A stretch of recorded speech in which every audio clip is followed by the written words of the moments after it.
So we will start with next question. Question number, example number 4.14.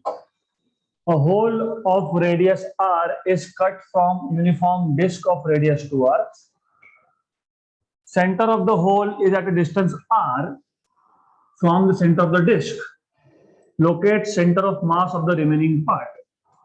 पहले question अच्छे से समझ लो. आपके पास एक डिस्क है, इस डिस्क का रेडियस है आपके पास 2r. The radius of this disc is 2r. हम मान लेते हैं इसका सेंटर है O. The radius is 2r and centre is O. इस डिस्क में से अकॉर्डिंग टू द क्वेश्चन, इस डिस्क में से आपने you are cutting a hole, इसमें से एक होल काट लिया. So a hole of radius r. Disc का रेडियस कितना? 2r. जो होल आप कट कर रहे हो उसका रेडियस कितना? r. So you are cutting a hole from this disc. So more और लेस ऐसा सिचुएशन है. So this is what you are doing. इसको आपने काट लिया. तो you are separating this part from here और इसका रेडियस है r. तो जो डिस्क में से आपने जो होल कट किया उसका सेंटर में मान लेता हूं O डैश. अब ये काटने की वजह से क्या होगा? Let us look at this in detail. तो व्हाट वी हैव इज, सबसे पहले हमारे पास एक कंप्लीट डिस्क है. ये हमारे पास कंप्लीट डिस्क है.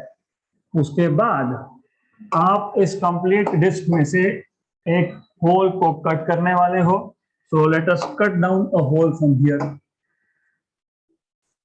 Something like this, right. और वो जो होल आपने कट किया, वो होल लेट अस से, तो कट करने से पहले इट वाज मोर और लेस ऐसा था सिस्टम. कट कर दिया, ऐसा बन गया, राइट. आगे सेंटर ऑफ द होल, ये जो ग्रीन पैच दिख रहा है या फिर यहां पे, centre of the hole is at a distance r. ये हमने r बता दिया. आगे from the centre of the disc, तो ये डिस्टेंस है r. And by the way this much still remains 2r. We don't care for this now. और ये टोटल था 2r. इसका सेंटर था O, ये O और ये है O डैश. आपको ये जो रिमेनिंग पार्ट है इसका सेंटर ऑफ मास निकालना. ओके. सबसे पहले एज आई टोल्ड यू, अगर आपको सेंटर ऑफ मास के क्वेश्चन सॉल्व करने हैं तो दो चीजें इंपॉर्टेंट है. नंबर 1 फॉर्मूला पता होना चाहिए. Number 2 choice of origin.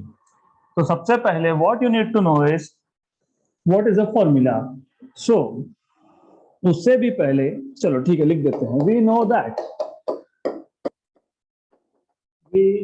That centre of mass का x coordinate is m1 x1 plus m2 x2 upon m1 plus m2 upon m1 plus m2.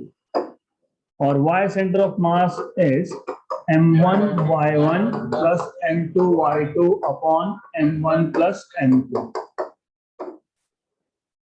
Now आपको ऑलरेडी पता है कि सेंटर ऑफ मास चाहिए तो आपको m1 m2 चाहिए, मासेस चाहिए. किसका मास? किसका मास? डिस्क का. ओके, डिस्क का तो लगेगा ही, बट इंपॉर्टेंटली उल्टा सोचो. इन्होंने बोला एक डिस्क था, उसमें से एक होल निकाल लिया, एक पार्ट कट कर लिया. आप उल्टा इमेजिन करो. इमेजिन कि ये जो डिस्क है ये दो मासेस से बना है. एक ही बात है ना. एक डिस्क में से एक पार्ट निकालना या फिर दो पार्ट को ज्वाइन करके डिस्क बनाना, राइट. तो start thinking other way round. Easy होगा क्वेश्चन सॉल्व करना. तो यू कैन से कि ये जो पहला पार्ट था इसका मास था m1, इसका मास था m2, राइट. और ये जो डिस्क है कंप्लीट, ये आपने बनाया M1 और M2 को ज्वाइन करके, और यहाँ पे सेंटर ऑफ मास किसकी बात चल रही है? कंबाइन की, मतलब पूरे डिस्क की। तो ये X सेंटर ऑफ मास और Y सेंटर ऑफ मास किसका है? ये पूरे डिस्क का है। X1 Y1 किसका है? इस पार्ट का है। तो ये है आपका X1 Y1 किसका? X1 Y1 centre of mass का। वेल बाय द वे, आपको पता है इस स्ट्रक्चर का, पूरे डिस्क का सेंटर ऑफ मास इसके सेंटर पे होगा, इसका सेंटर ऑफ मास इसके सेंटर पे होगा, लेकिन इस केस में एक तरफ मास ज्यादा है, तो जिस तरफ मास ज्यादा होता है सेंटर ऑफ मास वहां पे होता है, तो मास कहां जाता है? यहाँ पे।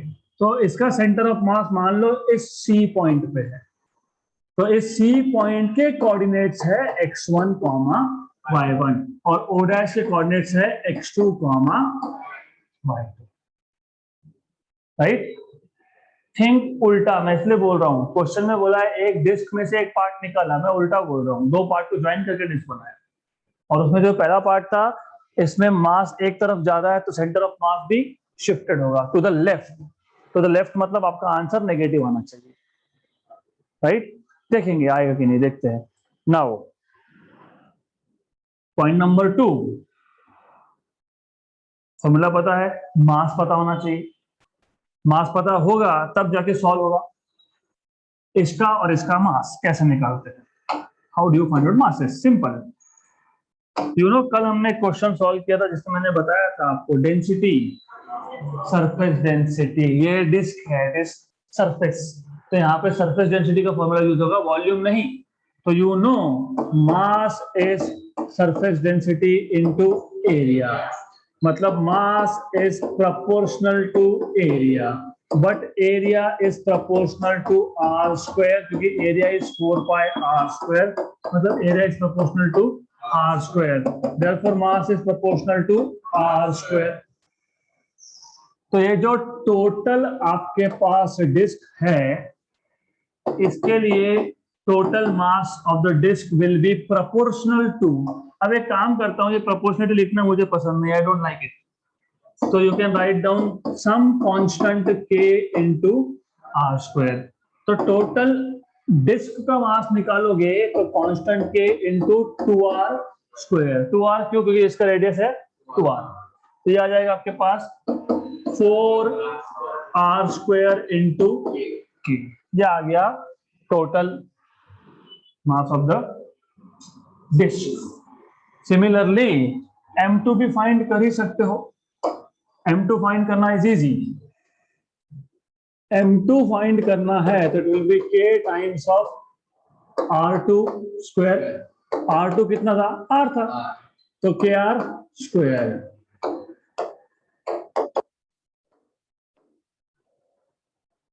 Problem is in finding out M1, क्योंकि ये फॉर्मूला सिर्फ डिस्क के लिए एप्लीकेबल है, मतलब टोटल के लिए, और ये छोटे पार्ट के लिए। ये डिस्क है क्या? नहीं, तो क्या करेंगे फिर?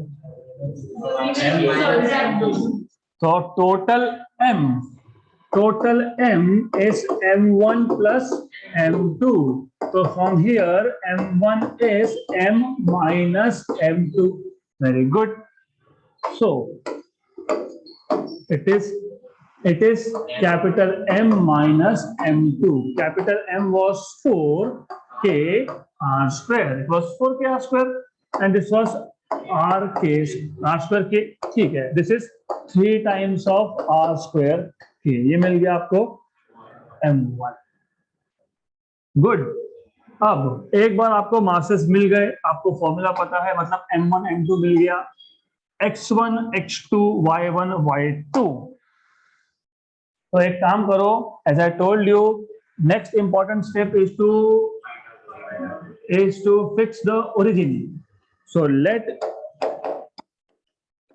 the origin be at center of mass of the complete disk, center of mass of the complete disk। जो कंप्लीट डिस्क था उसके सेंटर ऑफ मास को हमने बना दिया ओरिजिन, मतलब 0 0, मतलब x सेंटर ऑफ मास और y सेंटर ऑफ मास को मैंने बना दिया 0 0। कर सकते हैं, हमारी मर्जी, क्योंकि हमको सेंटर ऑफ मास इसका थोड़ी फाइंड करना है, इसका फाइंड करना है। हाँ, जिसका फाइंड करना है उसको 0 0 मत बोल देना गए, वैसा नहीं कर सकते, राइट। देन ये 0 0 है अगर, तो ये डायग्राम मैंने इसके लिए ड्रॉ किया था, अगर ये पॉइंट अगर 0,0 है तो ये पॉइंट R,0 होगा, और जो बचा हुआ पार्ट है उसका सेंटर ऑफ मास हमने यहाँ पे लिया, तो हमको ये डिस्टेंस नहीं पता O से लेके C तक, तो हम अज्यूम कर लेंगे कि ये डिस्टेंस है x, तो इसके कोऑर्डिनेट आएंगे x, 0।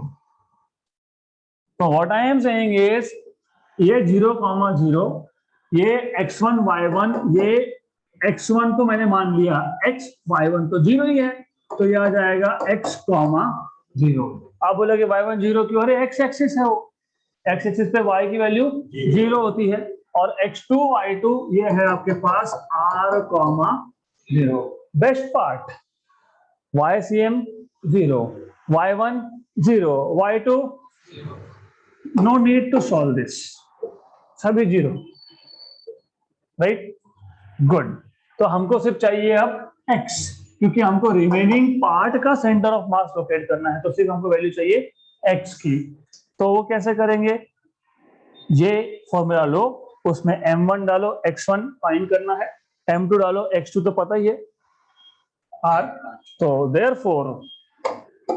therefore you will have xcm which is m1 x1 plus m2 x2 upon m1 plus m2, ये आपके पास है m1 रिमेनिंग पार्ट, इसका मास फाइंड किया था आपने, किया था क्या? यहाँ पे लिखा है 3r² x1 तो फाइंड करना जिसको x बोला है, plus m2 r²k, x2 r है, x2 is r upon m1 plus m2, जरा सोचो मत, total mass 4r²k। Best part ये यहाँ पे लाओ 0, इसको यहाँ पे लेके आए 0, तो 0 equal to this is 3r² into x, r³ k, बराबर है r³ k। Shift this, therefore you will have 3r²kx equal to minus r³ k, r² और ये क्यूब, ये k और ये k गया, तो x इक्वल टू -r/3, ये मिल गया आपको रिमेनिंग पार्ट का सेंटर ऑफ मास। और माइनस आया क्या? आना ही चाहिए था, क्योंकि वो लेफ्ट में है, ओरिजिन के लेफ्ट में है, तो नेगेटिव आएगा। तो ये क्वेश्चन को अगर इस अप्रोच से सॉल्व करोगे तो ज्यादा इजीली होगा। तो इंस्टेड ऑफ सेइंग कि एक डिस्क है उसमें से मैंने एक पार्ट कट कर लिया, उल्टा बोलो, हमारे पास 2 पार्ट थे, ज्वाइन करके डिस्क बनाया, तो सेंटर ऑफ मास डिस्क का XCM YCM, और हमने इसको 0 0 सेट कर दिया, कर सकते हैं, क्यों? क्योंकि इसका सेंटर ऑफ मास नहीं पूछा हमको, किसका पूछा है? Remaining part, right. तो जब जिस पार्ट का आपको सेंटर ऑफ मास पूछा है उसको छोड़ के किसी भी पार्ट का 0 0 ओरिजिन ले सकते हो, राइट। नहीं तो बोलोगे इसी का 0 0 ले लो, मेरी मर्जी, नहीं चलता वैसे। So you have to know this, so this is how you are supposed to solve this question, very simple. Is this clear? Sure? I will repeat, एक डिस्क है, उसमें से आप, इस डिस्क का रेडियस है 2r, तो इसका मास आएगा प्रोपोर्शनल टू रेडियस स्क्वायर, मतलब इसका प्रोपोर्शनल मतलब कांस्टेंट k और रेडियस इसका 2r का स्क्वायर, तो मास आ गया 4r²k। यहां तक क्लियर? अब आपने यहां से एक डिस्क काट लिया, तो 2 पीसेस हो गए, तो this is nothing but this is like this, इसके 2 पीसेस हो गए, ये और ये जो होल आपने कट किया है इसका रेडियस कितना है? r, हमको कैसे पता? बोला है, राइट, ओके। और आगे बोला है hole of radius r is cut from uniform disc of radius 2r, centre of the hole, इस होल का सेंटर, मतलब ये सेंटर, यहाँ पे सेंटर आएगा ना, वो कितना दूर है? r डिस्टेंस पे है, मतलब ये डिस्टेंस मिल गया आपको r, राइट। तो x2 y2 में r आ गया x2, y2 इज 0, क्योंकि वो x एक्सिस पे पॉइंट है तो y कोऑर्डिनेट इज 0। आप बोलोगे कैसे? हमने सेट किया ना, हमने ओरिजिन कहाँ सेट किया? हमने ओरिजिन ऐसा लिया ना, ये you have taken like this is origin. Origin मतलब वहां से x एक्सिस, वहीं से y एक्सिस स्टार्ट हो रहा है, तो इसका मतलब ये जो पॉइंट है ये कहाँ आया? x एक्सिस पे, मतलब y कोऑर्डिनेट क्या हो गया? 0। तो इसके लिए क्या लिखा आपने? r, 0। अब हमको फाइंड करना था जो रिमेनिंग पार्ट है, रिमेनिंग पार्ट ये, इसका सेंटर ऑफ मास कहाँ पे होगा? ऑफ कोर्स जिस तरफ ज्यादा मास होगा वहां पे होगा, यहां तो नहीं हो सकता, मास ही नहीं तो सेंटर ऑफ मास कहां से आएगा? काट लिया गया, कुछ नहीं है वहां पे, तो सेंटर ऑफ मास कहां होगा? इस तरफ। तो ये सेंटर ऑफ मास को सी नाम दे दिया, और इसका डिस्टेंस मैंने मान लिया सेंटर से कितना? x। Very good. तो x1 आपका क्या आ गया? x, y1 is 0, right. फिर आपने चूज किया कि पूरे सिस्टम का, पूरे डिस्क का, विदाउट कटिंग एनीथिंग, पूरे डिस्क का centre of mass, centre of मास पे ओरिजिन सेट किया आपने। तो x center of mass, y center of mass of the disk is 0, 0, but formula is x center of mass is m1 x1 plus m2 x2 upon m1 plus m2. You know what is m1, you know what is m2, you know what is x1 x2, solve करो, खत्म, clear? Okay, next question. A 2-meter long wooden plank of mass 20 kilogram is pivoted at 0.5 meter from either end. Pivoted मतलब supported from below. तो कल का अगर आपको question याद होगा तो हमने कल एक क्वेश्चन सॉल्व किया था, उस केस में वुडन प्लैंक ही था, लेकिन वो वुडन प्लैंक झूले के जैसा था, मतलब ऊपर रस्सी से बांधा था, यहाँ पे 2 स्ट्रिंग थे। तो you need to remember that यहां उस केस में यहां पे ऊपर 2 स्ट्रिंग थे, ऐसा था वो। हमारे इस क्वेश्चन में हमको बोला है इट इज पिवोटेड। पिवोटेड मतलब नीचे से सपोर्ट देना, पिवोट करना मतलब नीचे से सपोर्ट देना होता है। This is what you need to know, just like your tea table, और घर में कोई भी टेबल होगा तो वैसा देते हुए 4 सपोर्ट्स, राइट। किसी किसी केस में एक ही सपोर्ट होता है, साइड में सेंटर, सर्कुलर टेबल के बिल्कुल बीच में। यहाँ पे 2 जगह पे पिवोट किया है, पिवोट नंबर 1, पिवोट नंबर 2, आगे। और ये पिवोट कहां पे है? ये 0.5 metre from either end. Important, total length of the table is 2 metre, मतलब यहां से यहां तक का डिस्टेंस है 2 metre. Very important thing, this is 2 metre. और पिवोट दोनों एंड से हाफ और हाफ, मतलब यहां से यहां तक का डिस्टेंस और यहां से यहां तक का डिस्टेंस है हाफ एंड हाफ, 0.5 एंड 0.5। तो लॉजिकली दोनों पिवोट का डिस्टेंस हो गया 1 मीटर। Very good. तो दोनों पिवोट का आपको डिस्टेंस मिल जाएगा 1 metre, 1 metre, right.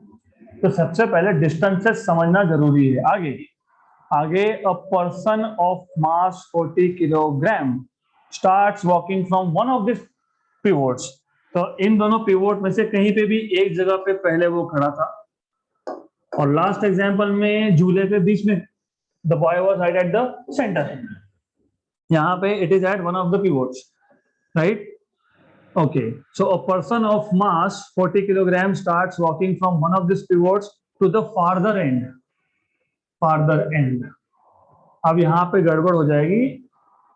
If there are 2 ways of solving this question, तो एक काम करो, I will try to keep it very simple, not confuse you, क्योंकि बुक्स में अलग अलग तरीके से दिया होता है। तो मैं मान लूंगा सेकंड पे खड़ा है, and it starts walking to the farther end. Farther मतलब इस तरफ आना शुरू करेगा। How far can the person walk before the plank topples? Plank topples मतलब अभी देखो ऐसा है, यहाँ आएगा तो कुछ नहीं होगा, यहाँ आएगा कुछ नहीं होगा, कुछ नहीं होगा, कुछ नहीं होगा, कुछ नहीं होगा, कुछ नहीं हो रहा है।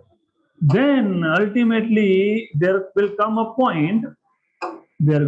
point जहां पे ये जो टेबल है it will overcome rotational equilibrium and this will start rotating, right?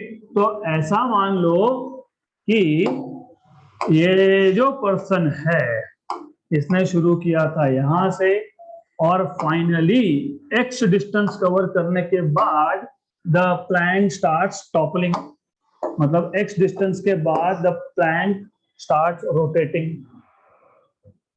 और रोटेशन होगा about axis of rotation which is at pivot number 1। क्यों ऐसा?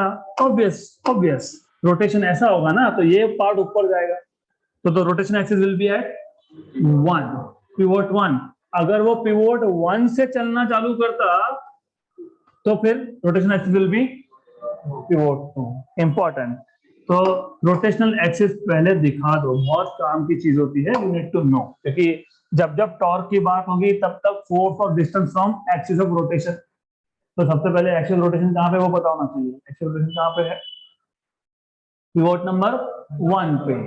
ओके, सो पिवोट नंबर 1 पे एक्सिस ऑफ रोटेशन है, this is what you need to know. Good, तो हमको already पता है जिस पॉइंट पे आने के बाद टॉपल होगा उस पॉइंट का डिस्टेंस पिवोट नंबर 2 से है x, बराबर। पिवोट नंबर 1 से कितना x डैश मान लेते हैं ये डिस्टेंस है x dash, right. x is x dash plus 1, so x is x dash plus 1, तो x dash is x minus 1, ये काम में आएगा हमारे। ओके, देन क्वेश्चन समझा यहां तक? मैं वापस रिपीट कर देता हूं। एक वुडन प्लैंक, नीचे 2 पिवोट, 2 सपोर्ट्स। पिवोट मतलब सपोर्ट फ्रॉम बिलो, राइट। झूला होगा तो सपोर्ट फ्रॉम अबोव। देन एक पिवोट से, पिवोट नंबर 2 से पर्सन फार्दर एंड, दूर वाले एंड की तरफ चलना चालू किया। कितने डिस्टेंस के बाद प्लैंक टॉपल होना स्टार्ट होगा, मतलब कितने डिस्टेंस के बाद इस सिस्टम में रोटेशनल इक्विलिब्रियम नहीं रहेगा। रोटेशनल इक्विलिब्रियम नहीं रहेगा मतलब the plank will start rotating, मतलब टॉपलिंग, करेक्ट। तो सबसे पहले इतना बेसिक्स पता होना चाहिए। तो नाउ जो भी हमने अज्यूम किया है लिख लेते हैं हम लोग यहाँ पे। So let the person is initially standing at pivot 2, right? Let x be the distance from pivot 2 at which the plank starts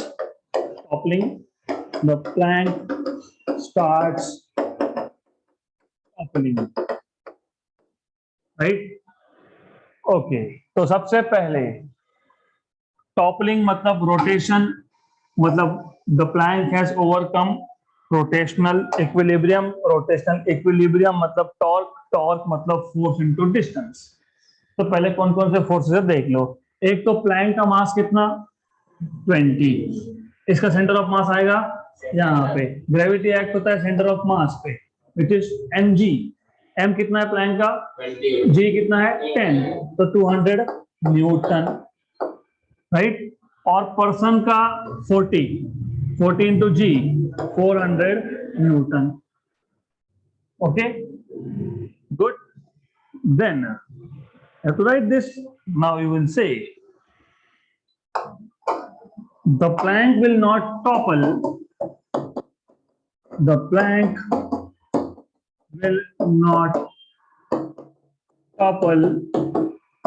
unless या फिर until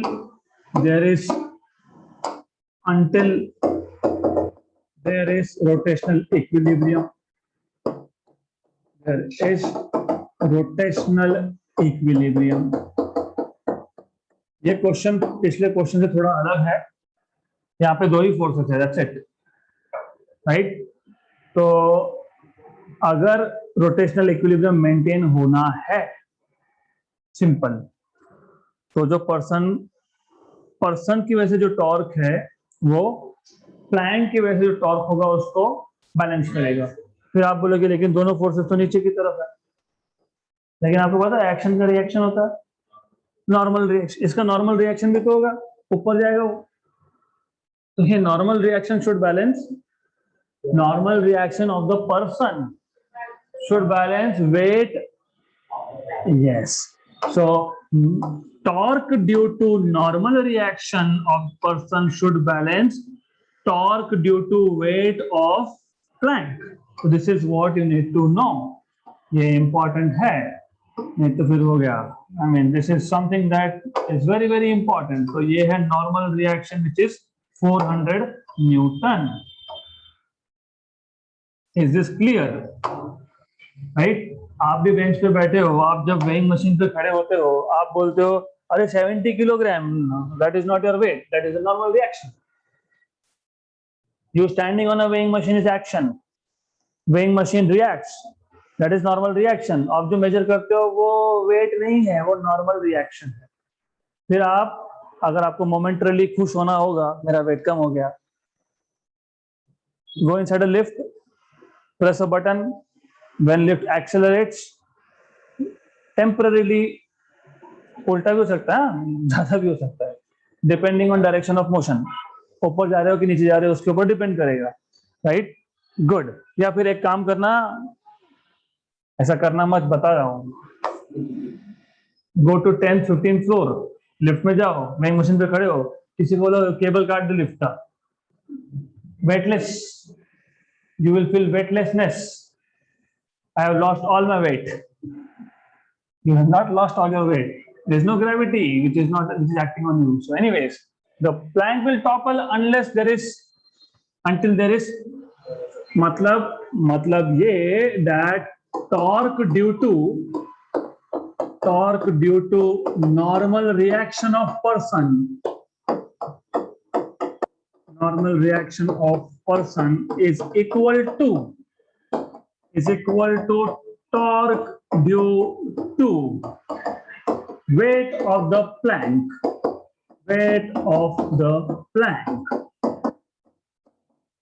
so torque of the person equal to torque due to plank. Okay, good. ये torque of person है। मैंने इसके लिए बताया कि torque की जब बात होती है तो रोटेशनल एक्सिस से डिस्टेंस पता होना चाहिए, रोटेशनल एक्सिस पता होना चाहिए। पर्सन के लिए रोटेशनल एक्सिस कौन सा था? 1, राइट। तो लिख देते हैं यहाँ पे, here rotational axis is pivot 1, here rotational axis is pivot number 1, right. Therefore, torque due to person is distance कितना है रोटेशनल एक्सिस से? x डैश, 1 से x डैश, और फोर्स कितना है? 400 इक्वल टू डिस्टेंस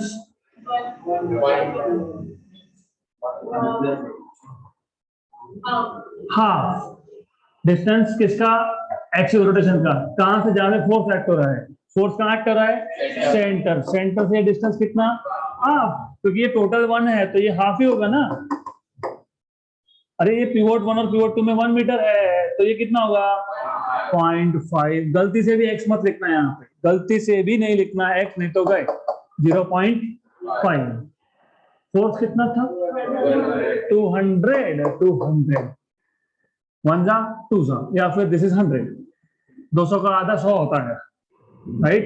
तो x dash is equal to, this is 100 upon 400, 1/4, और ये x डैश है, आपको x डैश नहीं पूछा, आपको x पूछा है, विच इज x माइनस 1/4, तो x इक्वल टू 1/4 प्लस 1 मतलब 5/4, मतलब 1.25 मीटर। वो पता ही था ना, 1 मीटर तो ये है ही, उससे ज्यादा ही होगा। हाँ, तो total distance is 1.25 metre, 1.25 metre measured from pivot number 2। Pivot number 2 से मेजर किया है एक्स आपने, और अगर पिवोट 1 से बोल रहे हो तो it is 0.25 only, right? Easy, good. Last question of this chapter.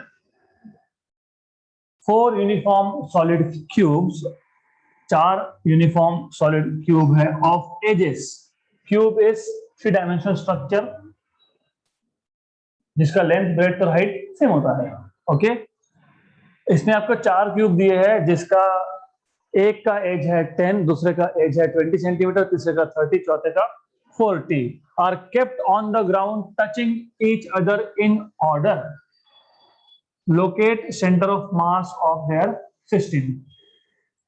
ऐसा है, आपके पास 4 क्यूब्स हैं, एक एक करके ड्रॉ कर लेते हैं हम लोग पहले।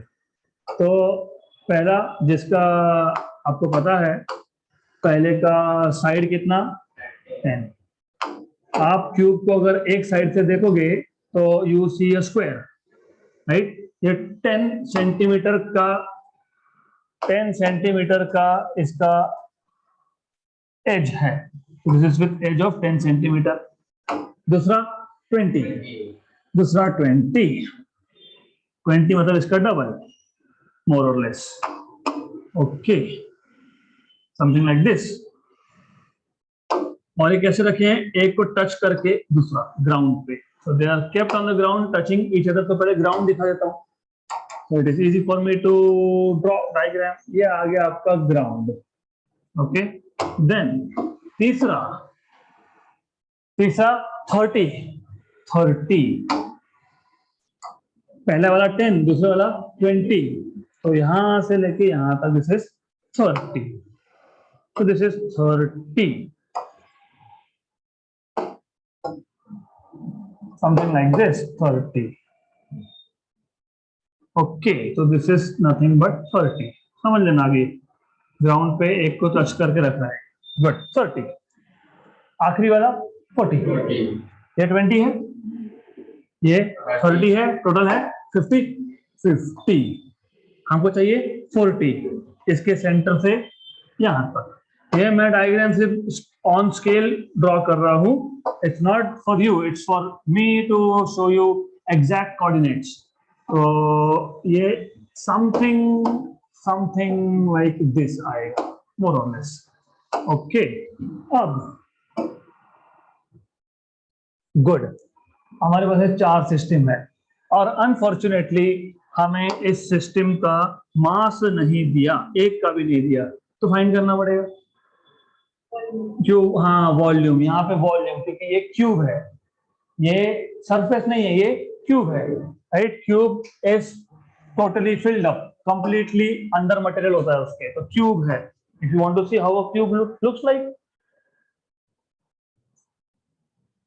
This is a cube, right? तो you need to know, well mass कैसे फाइंड करेंगे, तो मास एक एक करके फाइंड कर लेते हैं।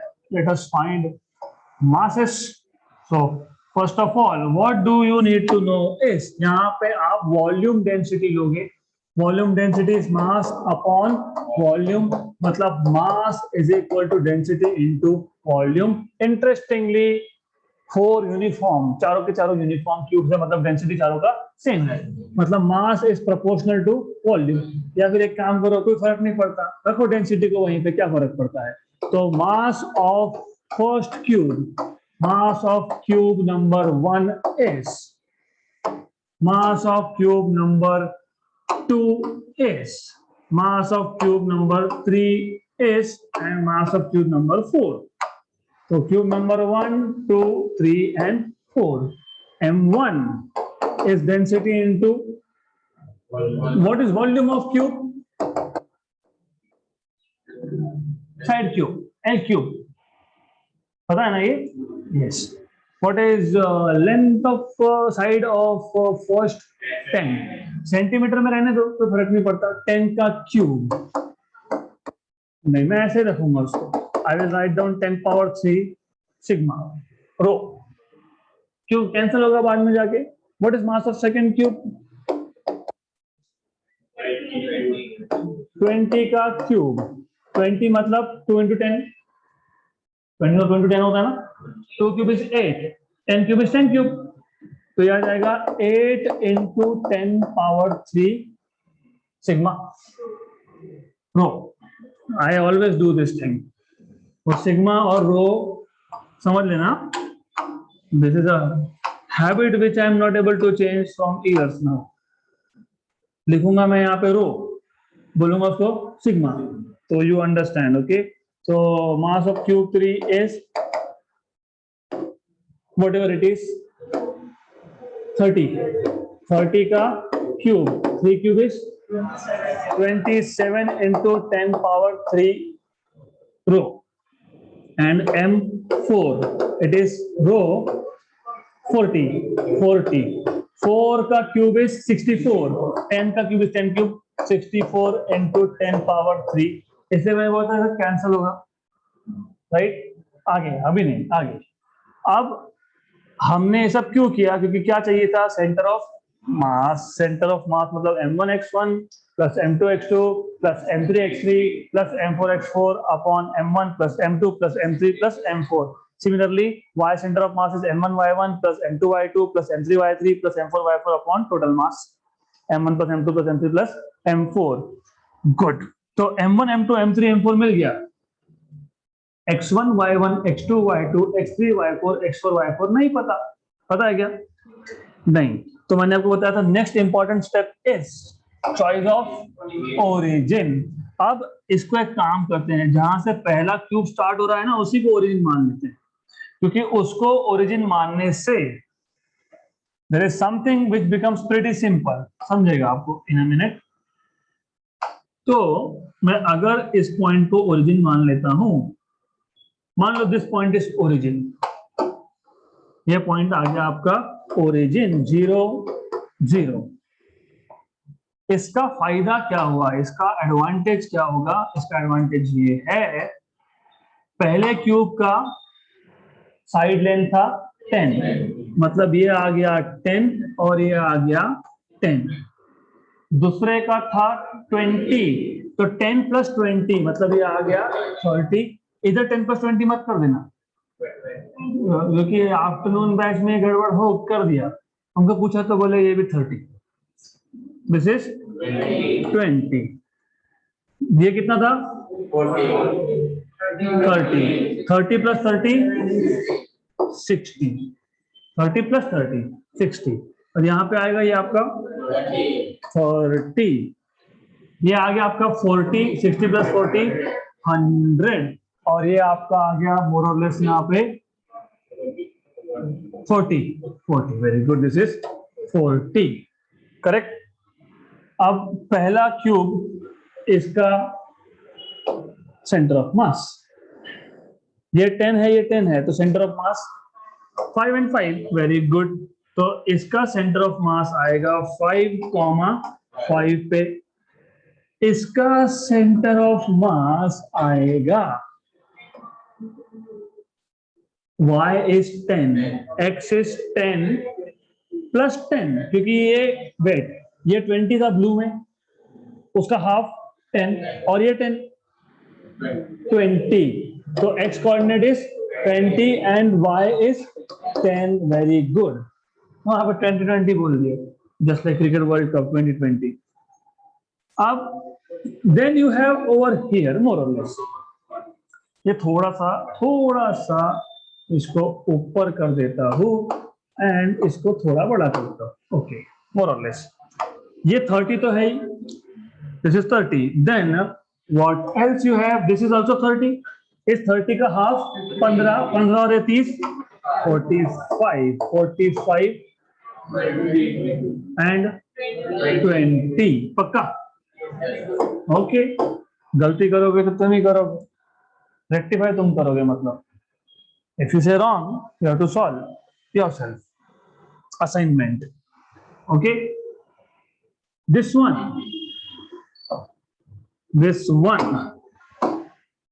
कैसे होगा, अब ये 60 है, ये 40 का हाफ, ये आ गया आपका 80, 30, 30, तो मिल गया आपको x1 y1 x2 y2 x3 y3 x4 y4।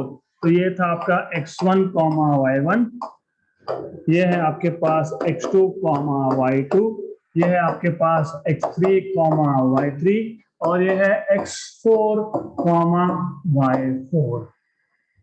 Now you can find out x center of mass. Therefore, center of mass का x coordinate m1 x1 plus m2 x2 plus m3 x3 plus m4 x4 upon m1 plus m2 plus m3 plus m4 m1 10 cube row na? Yes. x1 5, m2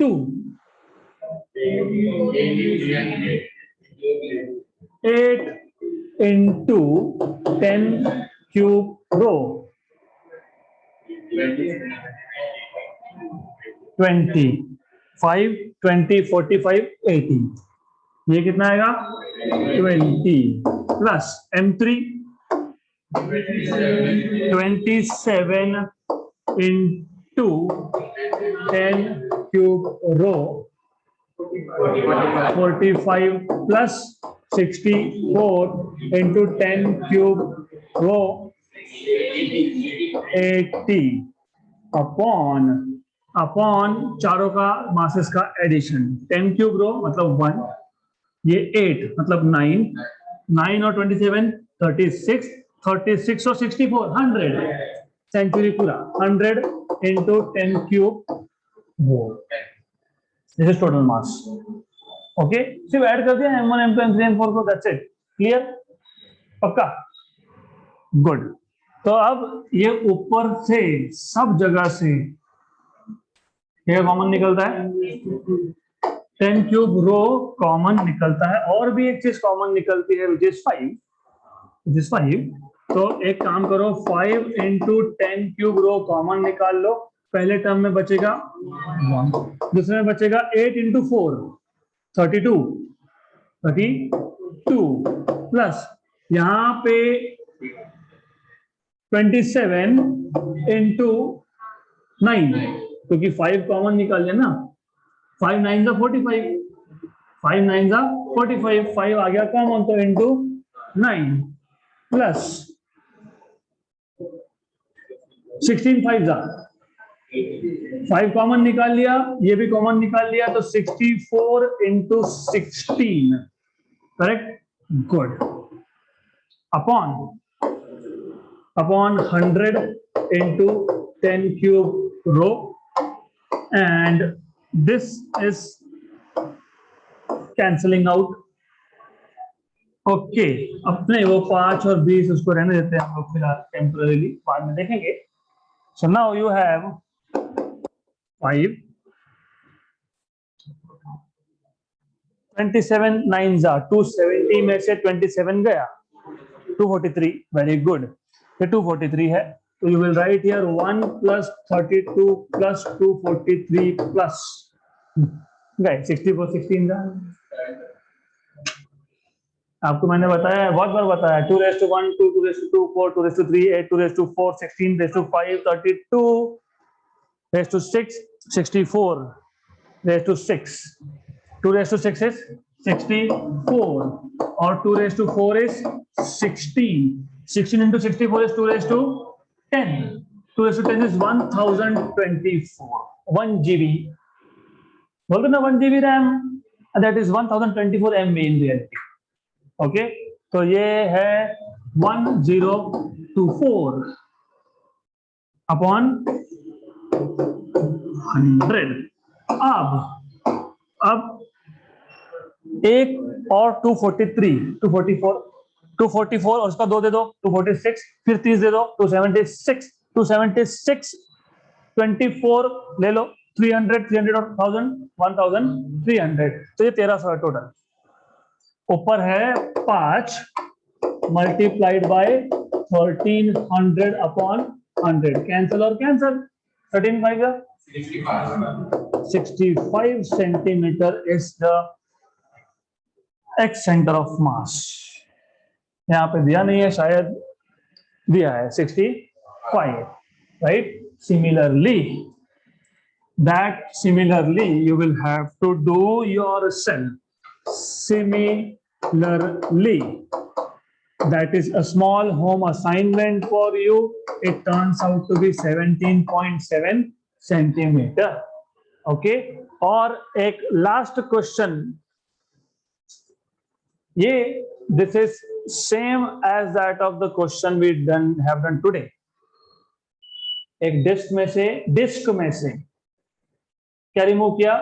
whole. यहाँ पे एक spear में से remove करने का बोला है, solid spear में से. तो वहां पे सरफेस डेंसिटी लिया था, यहाँ पे वॉल्यूम डेंसिटी लोगे. सो this is assignment for you and that's the end of this chapter.